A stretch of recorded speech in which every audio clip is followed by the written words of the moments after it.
Assalamualaikum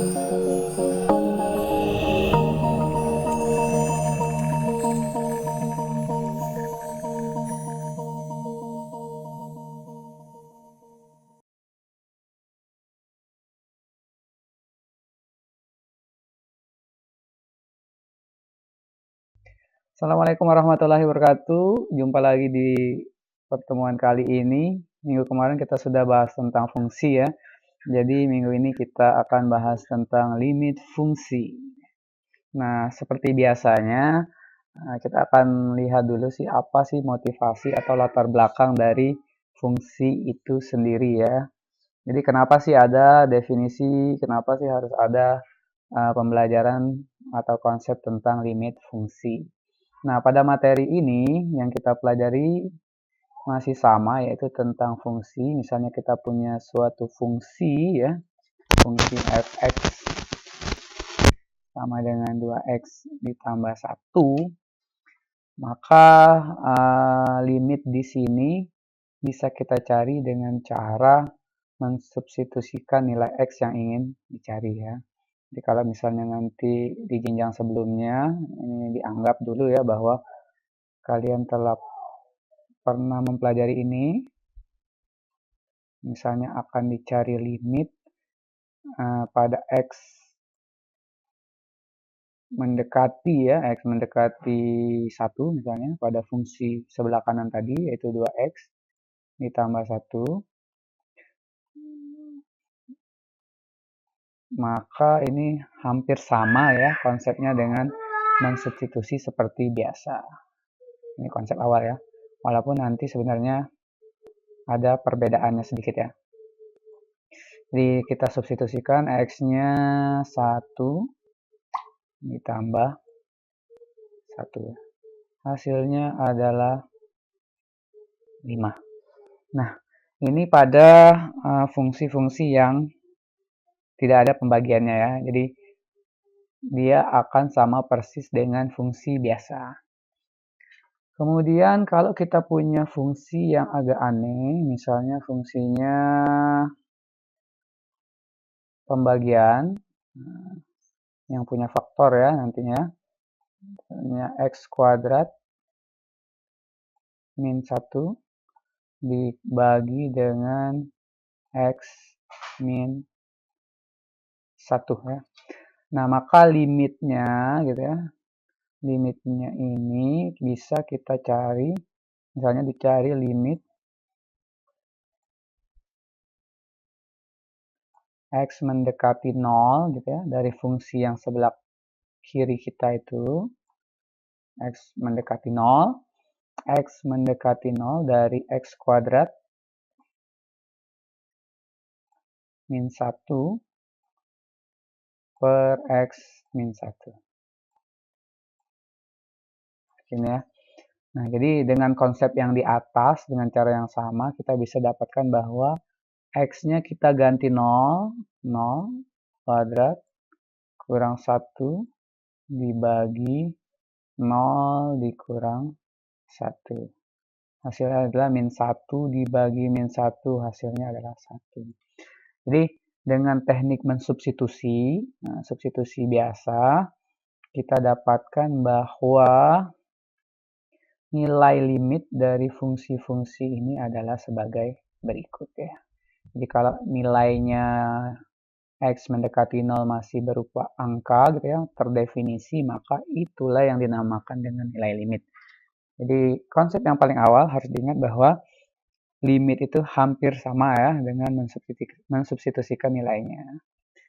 Nah, pada kasus berikutnya, jika kita ambil fx yang sama, tetapi pendekatan limitnya berbeda ya, yaitu pada faktor dari penyebutnya.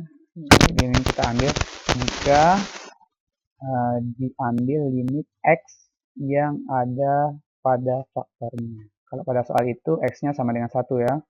Jadi faktor dari penyebut. Nah, ini yang kita hindari dari awal perkuliahan kalkulus ya. Jadi kita akan coba cek kalau limitnya pada 1 gitu ya. ambil limit X-nya pada 1, maka akan kita dapatkan 1 kuadrat dikurang 1 dibagi 1 dikurang 1. Apa yang terjadi? Kita dapatkan bahwa 0 dibagi dengan 0 ya. Nah, dalam matematika, dalam kalkulus dunia nyata ini, bahwa pembagian dengan 0 gitu ya, itu menjadi tidak terdefinisi.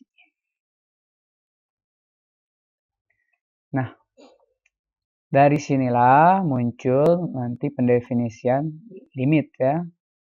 Jadi seorang matematikawan itu tidak akan berhenti sampai ini ya, sampai dari kata-kata tidak terdefinisi, tetapi akan mencoba berbagai hal sehingga diperoleh hasil yang lebih baik ya. Nah, untuk menjawab pertanyaan ini, maka kita bisa menggunakan yang pertama konsep analitik ya. Jadi ini namanya konsep analitik. Ini konsep analitik menghitung ya. Jadi yang seperti ini bisa dihitung menggunakan perkalian dan pembagian biasa. Jadi kalau di sini saya punya X tadi, di sini saya punya Fx. Oke, Fx. Maka kalau di sini saya ambil nilainya ini 1 tadi. Di sini saya ambil 0. Di sini saya ambil yang kurang dari situ min 1. Ini min 2. Ini min 3. Oke ya, atau nanti secara Excel sebenarnya bisa ditarik nih sama dengan kita ambil nih rumus yang ini X kuadrat dikurang 1 dibagi dengan X dikurang 1. Hasilnya adalah 2 ya.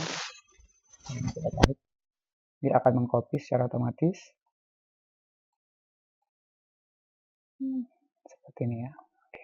Nah, nampak bahwa pada saat X-nya tadi mendekati 0 ya, 0, maka hasilnya adalah 1. Benar ya, sesuai hitungan kita ya. Nah, pada saat 1, maka dia akan tidak terdefinisi dengan baik. Nah, ini yang akan kita coba definisikan. Jadi benar bahwa di titik X sama dengan 1, dia tidak punya nilai. Tetapi kita bisa mendefinisikan secara dekat ya. Ini kita ambil dulu 0,9. Terus lebih dekat lagi 0,99. Terus lebih dekat lagi 0,999. Kemudian lebih dekat lagi 0,9999. Seharusnya bisa lagi lebih dekat 0,9999 dan seterusnya. Nah, kemudian kita anggap ini hasilnya 1 ya. Nah, kemudian setelah 1 yang dekat dengan 1, 1,000. Kita anggap ini yang terdekat. Kemudian kita ambil 1,001. Kemudian 1,00 ini ya. Kemudian ini kita ambil 1,1. Nah, makanya dengan konsep analitik ini kita bisa memberikan definisi baru ya. Jadi pada saat pensubstitusian 1 ini yang tidak bisa gitu ya, yang tidak terdefinisi secara matematis, tapi kita bisa lihat bahwa dari arah kiri gitu ya, dari 0,9 sampai 0,99 dan seterusnya, dia akan mendekati 1,99, 1, terus. Kemudian setelah itu dia 2,001, 2, 2, 2. Berarti kita bisa memprediksi nilai yang sangat dekat dengan 1 itu hasilnya adalah 2 ya. Jadi di sini kita bisa cek bahwa ini harusnya bisa kita tebak hasilnya 2. Ya kan? 19, 19, 19, 2, terus dia naik 2,001 dan seterusnya. Makanya secara analitik gitu ya. Secara analitik bahwa limit X mendekati ya, bukan sama dengan. Makanya tadi ini perbedaannya saya bilang. Dia tidak langsung disubstitusi karena dia hanya mendekati ya. Kalau dia sama dengan hasilnya tidak terdefinisi, tapi pada saat dia mendekati atau kita definisikan dengan limit, jadi kata limit itu sendiri berarti X yang sangat dekat dengan satu, tetapi tidak satu. Karena apapun yang terjadi tidak bisa kita mendefinisikan di titik satu, hasilnya tidak terdefinisi. Tapi pada saat sangat dekat, diambil 0,9999 atau 1,000000, nah, sampai kita bingung ya mendefinisikannya, maka nilainya akan mendekati limit X mendekati 1, maka nilainya akan mendekati X kuadrat min 1, kita tulis lagi ya soalnya, per X min 1, maka secara analitik hasilnya adalah 2. Harus diingat bahwa hasilnya adalah 2. Jadi limit bisa dicari dengan analitik ya. Oke, jadi secara analitik, secara coba-coba seperti ini, maka limitnya sama dengan 2. Nah, pertanyaan berikutnya adalah, dapatkah kita mendefinisikan limit ini tanpa menghitung analitiknya ya? Kita akan coba. Nah, perhatikan kembali bahwa jika kita punya limit seperti ini, maka secara aljabar,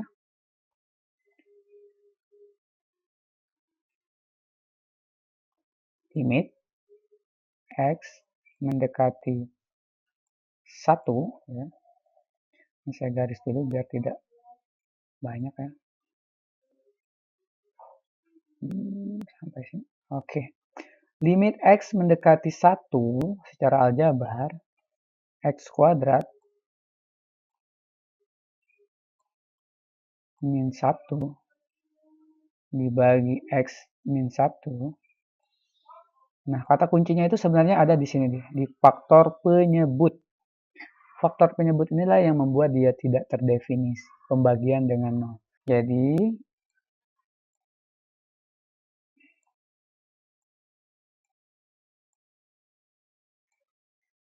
limit X mendekati 1, maka faktor ini yang harus kita hilangkan.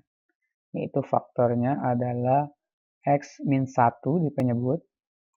Ingat, karena ini harus dihilangkan, kemungkinan di atas juga mengandung faktor yang sama. Ini kata kuncinya. Kita harus membuang penyebutnya, gitu ya. Harus mengeliminasikan, membagikan. Nah, dengan teknik pemfaktoran, maka ini diperoleh X min 1, X plus 1. Nah, sampai di sini kita sudah punya bahwa faktor yang sama, sehingga kita dapatkan hasilnya adalah limit X mendekati 1, mendekati ya, ini definisi dari limit sendiri, tinggallah X ditambah 1. Nah, kalau sudah keadaannya seperti ini, maka ini ada hubungan tadi ke sini ya. Nah, kalau dia tidak lagi mempunyai faktor-faktor pecah gitu ya, maka hasilnya tinggal disubstitusikan. Walaupun tadi limit bukan berarti mensubstitusikan langsung, tetapi yang mendekati nilai itu. Maka hasilnya tinggal 1 ditambah 1. Hasilnya adalah 2. Oke. Nah, perhatikan bahwa nilainya sama ya. Jadi dengan teknik analitik berarti Anda harus hitung titik per titik. Analitik ini identik dengan hitungan dan grafik ya. Nanti di kuliah selanjutnya juga ada namanya matematika komputasi, isinya numerik ya. Analisis numerik menggunakan komputasi. Nah, dengan aljabar tanpa harus menghitung secara manual, kita bisa menghitung nilai limitnya 2 juga dengan cara menghilangkan faktor pembuat nolnya ya. Nah, ya, jadi kuncinya di teknik aljabar ini yang harus kalian kuasai adalah teknik faktorisasinya.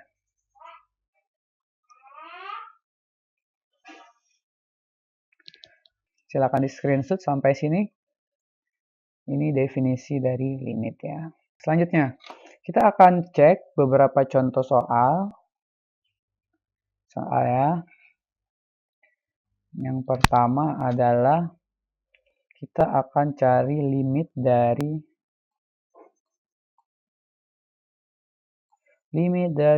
X mendekati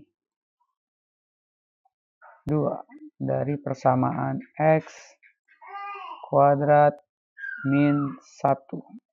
Karena dia hanya fungsi biasa gitu ya, tidak ada faktor pembaginya, maka tinggal disubstitusikan langsung. 2 kuadrat dikurang 1. Hasilnya adalah 3. Kemudian misalnya limit X mendekati 0 dari X kuadrat min 5X plus 6 dibagi 6 ya, X min 2. Hasilnya adalah kita cek bahwa 0 bukanlah faktor dari X min 2. Ingat ya bahwa faktor dari X min 2 yang membuat dia 0 per 0 gitu ya, membuat dari pembagian 0 adalah X sama dengan 2. Karena 2 dikurang 2 hasilnya 0 ya. Nah ini tidak sama dengan, saya katakan tuliskan ini tidak sama dengan. Ini tidak masalah. Jadi kita tinggal mensubstitusikan juga 0 kuadrat dikurang 5 kali 0. Saya suka pakai 0 ya, karena gampang menghitung. Dibagi 0 min 2. Hasilnya adalah 6 dibagi min 2 ya, min 3 ya. Jadi limitnya seperti itu. Kemudian dengan soal yang sama, tetapi ternyata limit X-nya mendekati faktor dari penyebutnya ya. Faktor penyebutnya misalnya kita ambil ya 2 itu sendiri. Jelas bahwa X kuadrat min 5X ditambah 6 dibagi dengan X min 2. Jadi cara yang pertama itu ya kita tinggal substitusikan aja langsung. Nanti hasil substitusi itu yang akan merujuk kita untuk melakukan perhitungan lebih lanjut atau tidak. 2 kuadrat 4 kurang 5 kali 2 10 ditambah 6 dibagi 2 kurang 2 0 ya. Hasilnya adalah 0 dibagi 0. Nah ini dalam kalkulus kan tidak terdefinisi, sehingga kita tidak boleh berhenti sampai di sini. Kita harus, cara yang tepat adalah memfaktorkan. Ini X mendekati 2, X sama ini karena kita soal yang sama, berarti kita harus ingat bahwa faktor di bawahnya ini kan X min 2 ya.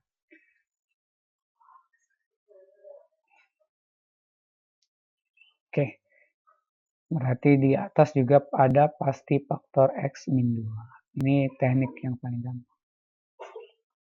Nah, tinggal dilihat biar jadi 6. Padahal di sini min 2. Jadi 6 min 2. Berarti di sini faktornya adalah X min 3. Oke. Setelah Anda dapatkan seperti itu, jika Anda tidak yakin ya tinggal dikalikan. X min 2,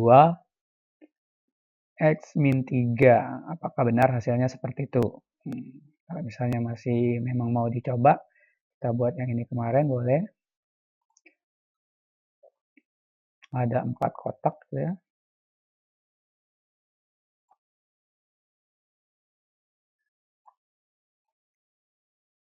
Tinggal dikali bahwa di sini ada X min 2. Di sini ada X min 3. Hasilnya adalah luasnya di sini X kuadrat. Yang di sini min 3X. Yang di sini min 2. X, yang di sini min 2, min 3 hasilnya. Nah, sama ya hasilnya ya, jadi X kuadrat, min 2 tambah min 2, min 3, min 5 tambah 6. Jadi ini faktornya. Nah, setelah kita dapatkan ini dengan teknik pembaktaran, kita bisa tahu bahwa tujuan kita kan menghilangkan X min 2-nya. Sehingga hasil kita tinggal, jangan lupa ya, limitnya selalu ditulis. Kalau tidak ada kata limitnya, berarti itu substitusi langsung. Sedangkan kita dari awal hanya menghendaki limit, hampiran, pendekatan dari 2. Karena pada saat 2, titiknya benar-benar tidak terdefinisi. X min 3. Nah, substitusikan 2 ke situ, hasilnya adalah 2 dikurang 3 ya. Hasilnya adalah min 1. Oke. Jadi limit ini hasilnya adalah min 1. Ini soal yang pertama, yang kedua, yang ketiga.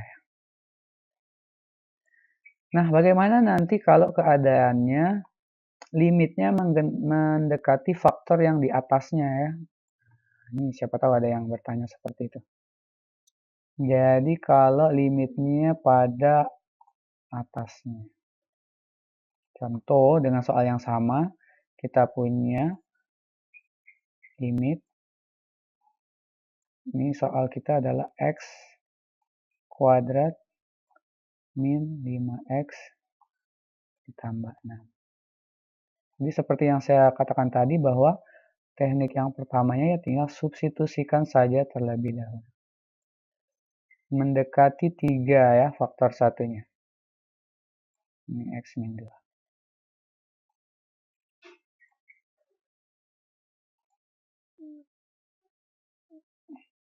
Oke, pertanyaan selanjutnya adalah bagaimana kalau X-nya 3-nya faktor yang di atas. Nah, ini sebenarnya sama dengan kasus yang kedua ini ya.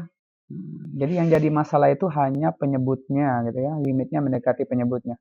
Kalau dia mau di atas, mau ada hubungannya dengan faktornya atau tidak, maka ya kerjakan seperti biasa, tinggal kita substitusikan langsung.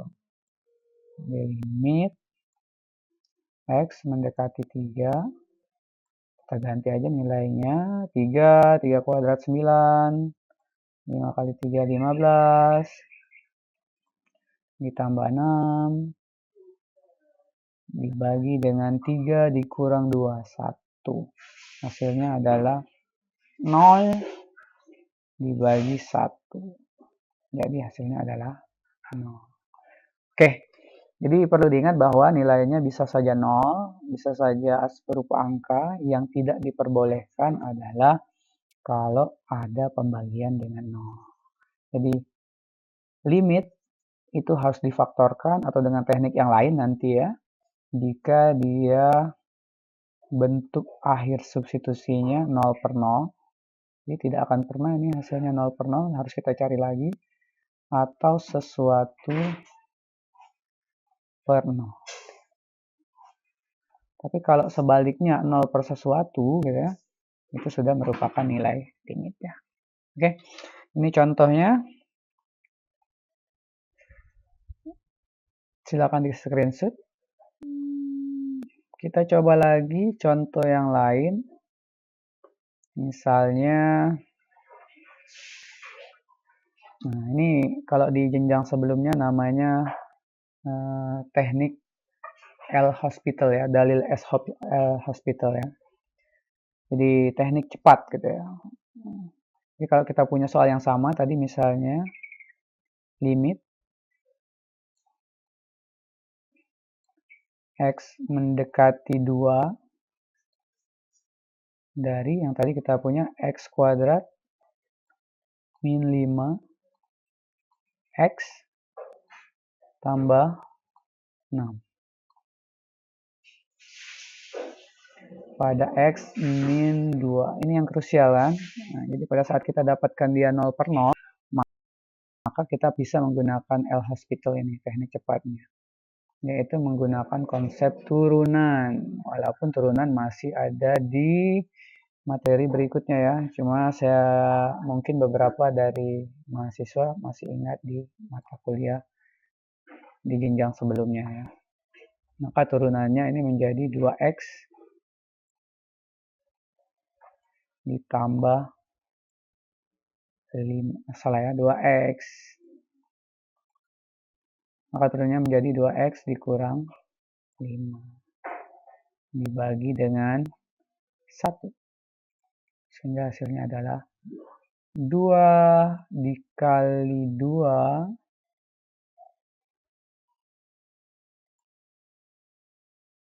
dikurang 5 dibagi 1. Hasilnya adalah 4 kurang 5, 1 ya. Sama ya dengan yang tadi ya. Oke. Nah, ini namanya rumus cepat atau dalil L'Hopital ya. L'Hopital.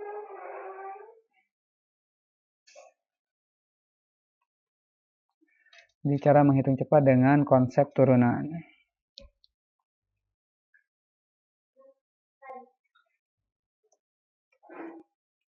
Nah, nanti akan dijelaskan lagi di konsep turunannya. Jadi kita sudah punya teknik yang pertama tentang limit itu mensubstitusi langsung. Kemudian jika dia 0 per 0 maka kita bisa memfaktorkan. Atau yang kedua bisa juga nanti menggunakan perkalian sekawan ya. Nah, ini saya jadikan PR aja nanti. Jadi silakan dicari nanti di internet tentang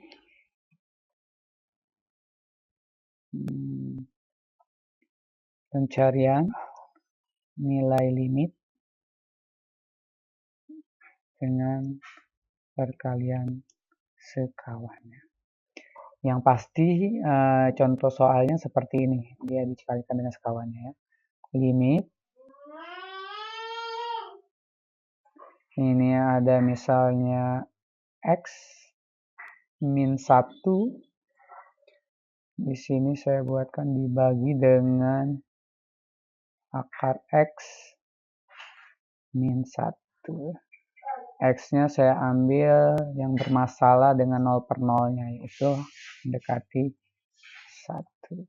Nah, ini bisa menggunakan pemfaktoran yang tadi, kalau kalian bisa memfaktorkannya, bisa juga menggunakan teknik sekawan, yaitu sekawan dari akar min 1. Jadi sebagai bocorannya bahwa nanti ini x min 1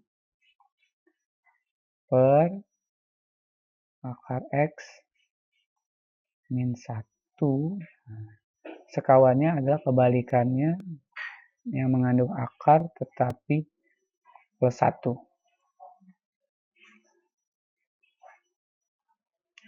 X plus 1. Oke, jangan lupa ya, limitnya masih tetap ada. Limit X mendekati 1. Nah, dari sini nanti kita akan menghilangkan akarnya, kemudian kalian bisa memfaktorkannya seperti biasa. Jadi kita sudah punya dua teknik ya. Jadi teknik yang pertama tentang yaitu substitusi langsung,